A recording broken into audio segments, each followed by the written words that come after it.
चुनावी मौसम में आखिरी दांव की खास अहमियत होती है, लेकिन जब मुकाबला भाजपा से हो तो उसके लिए 365 दिन की तैयारी चाहिए। निकाय चुनाव में भारतीय जनता पार्टी महीनों पहले से चुनाव प्रचार में लग गई है। भारतीय जनता पार्टी के मुख्यमंत्री योगी आदित्यनाथ लगातार चुनाव प्रचार कर रहे थे, एक एक दिन में 4-4 सभाएं कर रहे थे। इससे साफ था कि इस बार निकाय चुनाव में भाजपा पराक्रम की पराकाष्ठा से भी पीछे नहीं हटेगी। तो बड़ा सवाल है कि क्या भाजपा के इस आक्रामकता का विपक्षियों को भान नहीं था?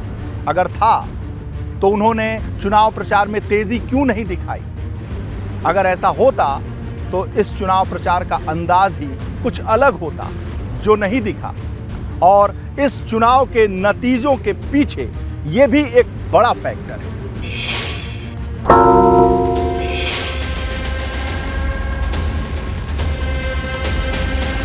चुनाव नगर निकाय का था, लेकिन सीएम योगी का चुनावी प्रचार बता रहा था कि उनके लिए ये चुनाव किसी दूसरे मुकाबले से कम नहीं। प्रचार का आक्रामक अंदाज इसका साफ इशारा दे रहा था।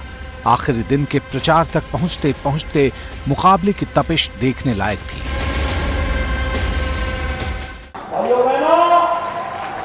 समाजवादी पार्टी की सरकार के समय से कानपुर में कट्टे बनते थे, कट्टे। गांधी जी से पूछो क्या शहरों में कूड़ा है, तो वो कहते दबच्चा। उससे पूछो कि नाली साफ नहीं हुई है, तो वो कहते दबच्चा। उससे कहो कि नौजवान आज बेरोजगार है, तो वो कहते दबच्चा।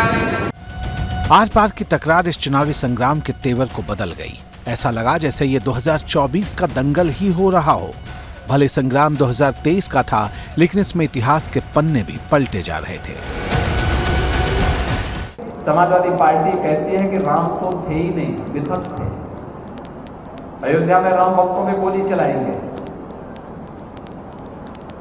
राम भक्तों के बारे में अनर्गल प्रलाप करेंगे, रामायण के बारे में और संत तुलसीदास जी के रामचरितमानस के बारे में अनर्गल टिप्पणियां करेंगे। सोच सकता है चंदे की पर्ची फर्जी छपाई हो, उस पर मुकदमा हो गया हो। आपके डिप्टी सीएम की क्या है, यही मुकदमा हाईकोर्ट में चला कि नहीं चला? सीएम योगी ने निकाय चुनाव के प्रचार के दौरान 50 से ज्यादा सभाएं की, तो अखिलेश यादव ने सहारनपुर, अलीगढ़, मेरठ और कानपुर में रोड शो किए। इसके अलावा लखनऊ में गोमती किनारे प्रेस कॉन्फ्रेंस की, मेट्रो की यात्रा के दौरान लोगों से लखनऊ में बातें भी की, मुलाकात की। गोरखपुर से लेकर कन्नौज तक में भी सभाएं की। बावजूद इसके रफ्तार इतनी तेज नहीं थी जितनी धुआंधार सभाएं सीएम योगी कर रहे थे। ये इस चुनाव के तूफानी प्रचार की वो तस्वीरें थी जिसकी बुनियाद पर अब चुनावी नतीजे सामने आ चुके हैं और इस पर मंथन का सिलसिला चल रहा है। सपा को इस चुनावी मौसम में दोहरा झटका लगा। विधानसभा उपचुनाव में भी उसकी हार हुई।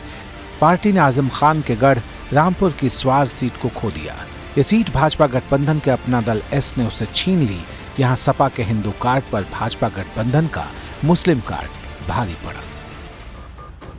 साफ है कि आने वाले दिनों में नगर निकाय चुनाव के नतीजे का असर यूपी की सियासत में नया उबाल लाने वाला है और 2024 के चुनाव तक जुबानी घमासान नए बवंडर की शक्ल भी ले सकता है।